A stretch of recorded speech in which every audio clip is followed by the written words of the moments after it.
Welcome to Chris Parkin Shooting Sports. This is a CZ512 semi-automatic 2.2 Rimfire. Now 5 years ago I had one of these in 2.2 LR to do a review for a magazine, but 5 years on from that, video guy that I am now, they've sent me another one. But this one is a 2.2 WMR. Now normally when I get the wrong rifle or something different to what I was expecting and I haven't got any ammunition, I think, oh no, but I actually have an armoury full of 2.2 WMR ammunition thanks to Aguila. So let's get reviewing.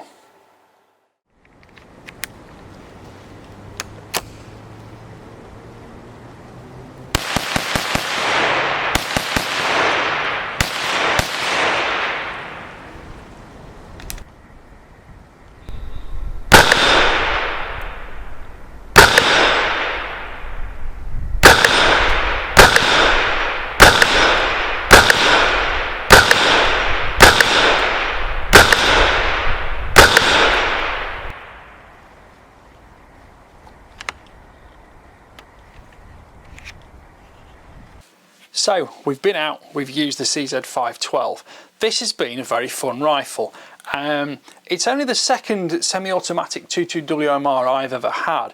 The last one I had was, funnily enough, just a few months ago, and it was an AR-15 based one, and I have to say that one, you got a lot of reciprocating noise from the spring, sort of rattling down the buffer tube. You don't get that with the CZ. Now of course that gun was based on the AR-15 design, 223 capable. This one is totally based around Rimfire cartridges, and it's available in 2.2 Rimfire and 2.2 WMR.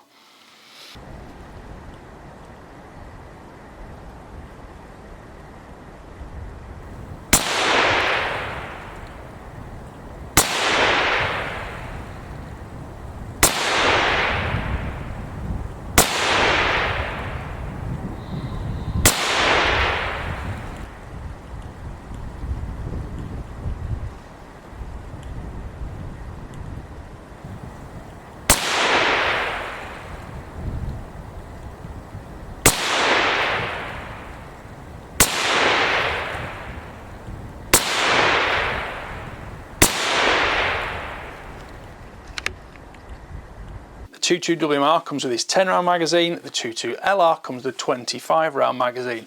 Otherwise they're almost indistinguishable. Now the magazines are common to the CZ family, so that's the 17HMR 2.2 WMR magazine style.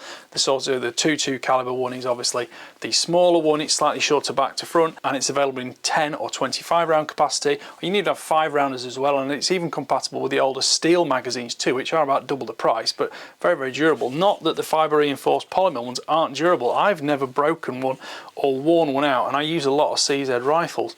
Let's just pop that in back in there. There is a slight fumble issue when you put in the magazine in, but of course if it's your rifle you will get used to it quite quickly, but it's because it's quite a sort of slim magazine, well designed, and when you're sort of approaching it from the underside you do sometimes just get a slight fumble on it, but that's more user error than the actual problem with the gun, because once it goes in fine, and you can see we've got the excellent magazine release lever there, so it comes out easily. Looking at the rifle overall, it's a cold hammer forged barrel. It's 16 inches long, which is about 405, 410 millimeters off the top of my head. It's got a 1/2 inch by 28 thread, and it comes with a muzzle brake, but you can put a moderator on it too. I ran it with both. I'll tell you a bit more about that in a second. Now, the cold hammer forged barrel looks like it's fully free floated in this massive sort of octagonal forend, but actually it's not. It is actually bolted to the forend at the front here, just above the sling stud, which I'm using to mount a bipod on.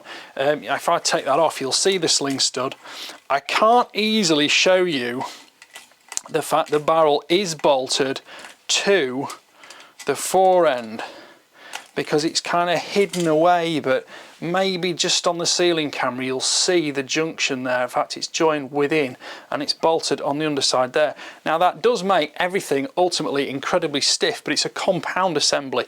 It's not sort of free floating or even bedded in that way, but it does seem to work quite well. And I would never say though that this is kind of the ultimate precision accuracy rifle, but it is a great tough rifle for, you know, plinking with, using for targets, using for more fun disciplines where it's more about point and shoot, fire and movement, etc., especially when you want the fast bolt speed and the fast backup shots. Let me just put this bipod back on here.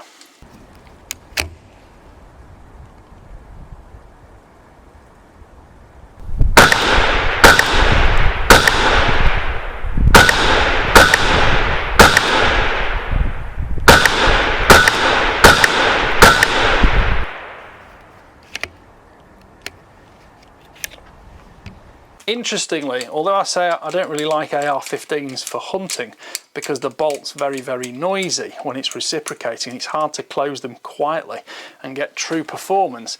This one's actually a bit different because you can actually let this bolt close slowly and it works just fine. You don't need to kind of grip it and rip it like you do on an AR-15.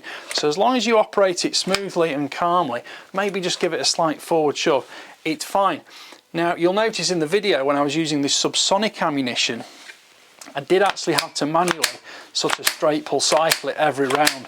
They didn't cycle themselves. They're a 32 grain bullet, they're subsonic, and they are just not fast enough with enough recoil to make the recoil operated action work smoothly. But it did go to illustrate that if you want to use the rifle in a more quiet, sedate manner, it is possible to do that.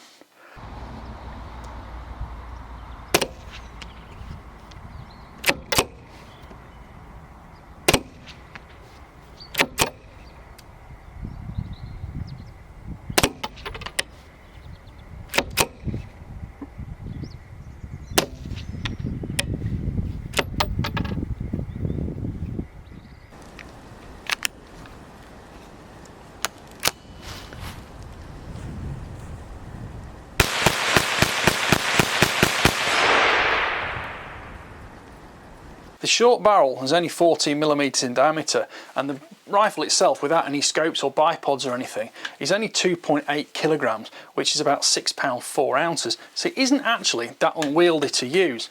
Overall length of the rifle is 880mm or 34.75 inches, and fully extended that goes up to 970mm, which is 38.25 inches. You've got 6 stages of length of pull adjustment, which goes from 315 to 403mm, which is 12.5 to 15.75 inches.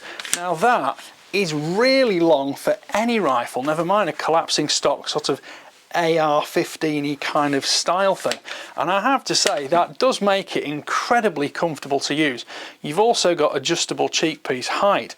Now one thing you do need to be a little bit careful of is if you're using a rear bag on the underside here and you're just loading the bipod slightly, if you push the rear bag into the lever, you will sort of slide the butt closed a little bit. It's not a huge problem when you get used to it, and if you support under the heel here, under the toe here, sorry, it's not a problem.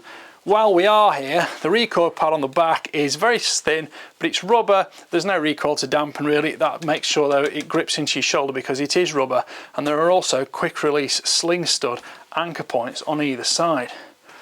The grip is supplied, it's rubberized. I don't think it's truly AR-15 compatible, but it is very comfortable and very tactile, and you can get a nice assured hold onto the rifle. The trigger is non-adjustable, it's single stage and it breaks at 1300 grams, which is about 46 ounces. Now you can see it here, there's a bit of creep involved, but it's smooth, you don't feel it's not grinchy, and you can use it quite predictably. But again, it's not an ultimate accuracy precision rifle, so we can forgive it that because it's all about the usability of it.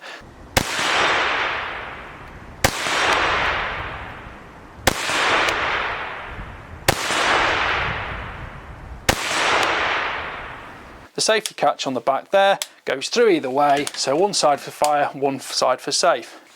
Cocking the rifle is simply a case of operating the bolt handle there. If you want to lock the bolt back, there's a button in the front of the trigger guard here. Push that up and it locks the bolt open.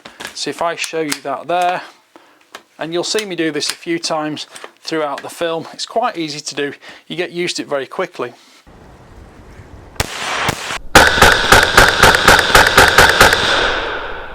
The fore end and receiver is all aluminium. It's hard anodised matte black, it's very tough, including the Picatinny rail on top, which of course makes scope mounting very simple. The back end is a polymer injection moulding, and because it's polymer it doesn't draw the heat out of your skin, doesn't draw the heat out of your cheek. It's very comfortable, slightly stippled finish and tactile, reasonably quiet in use as well. Doesn't make that much noise. Now going back to the Picatinny rail, if you look at this, generally on AR-15 type rifles, you can see there's a reach forward scope mount on here. Now on AR-15s you've often got a very short Picatinny rail, so the scopes often reach forward slightly, the mounts reach forward slightly to position the scope far enough away so you've got correct eye relief. Now on this one, look at the length of Picatinny rail on that. It's absolutely massive, so it's great for adding any accessories you want to it. The fore end has got threaded holes in it, so you can add accessories to it, but it's not M-LOK compatible, and as I said before, there is a stud on the bottom for a bipod. I used a couple of scopes on this rifle during the review process. This is a primary arms 1 to 8 times scope. Small scope, it's great for point and shoot activities, and you'll see it's got a little chevron reticle in it. There's a couple of aim over marks, but it's definitely more suited to actually point and shoot on fairly large targets.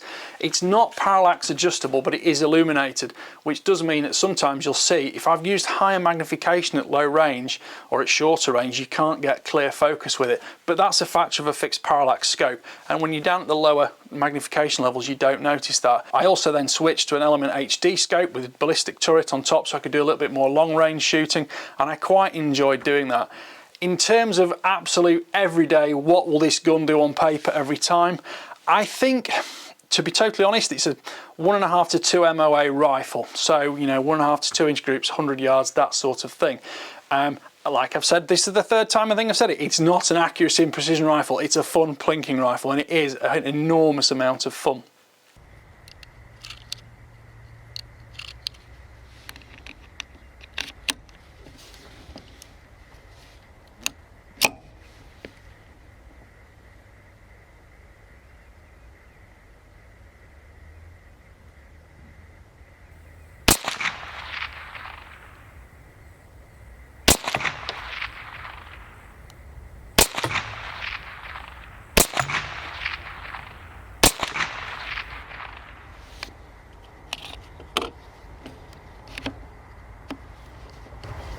Remington Magnum Rimfire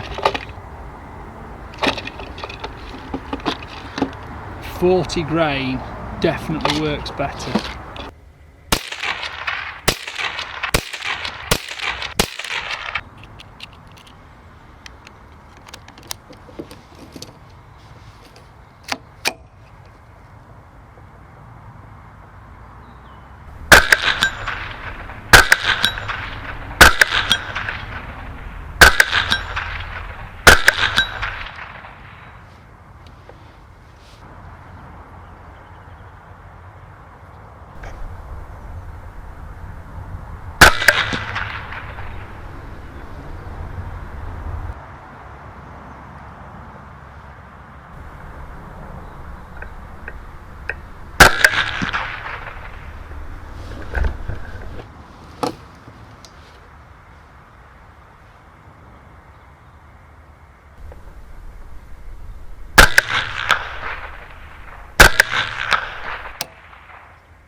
Now, in use with a muzzle brake on, the rifle fed the 32 and 40 grain Aguila and Remington ammunition very consistently. I didn't have any single misfeeds or mis-ejections. There were no problems with it at all. The subsonic, yes, every time with subsonic you do need to manually rack the bolt, because if you don't rack the bolt it won't feed the rounds. There just isn't enough recoil. Now when I came to put the moderator on it, it did suffer a little bit, and then only the 40 grain Remington ammunition gave me 100% reliability rating. But there wasn't a huge amount to choose between them all in terms of accuracy, certainly between the 3 high velocity rounds, which are running at about 1820 feet per second and a little bit more.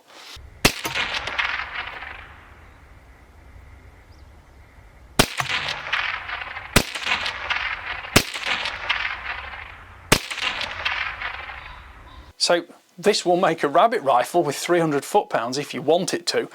It wouldn't be my primary choice, but I have to say I did think if I get the time I might use it for such a task, because the Aguila soft point ammunition does look ideal for it, and the Remington's actually a ballistic tip, so who knows, if I get the chance I might give that one a try.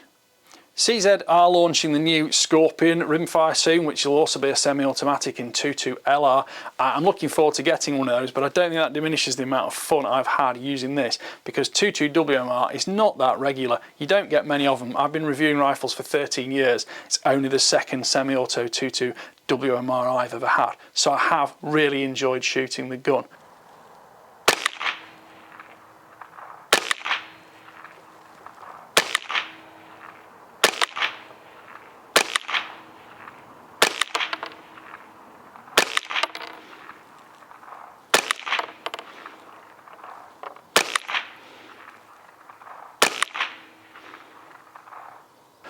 Well, thank you for watching. Please like, subscribe, comment and click the notification bell so you can keep track of my regular uploads. Thank you for watching. Bye for now.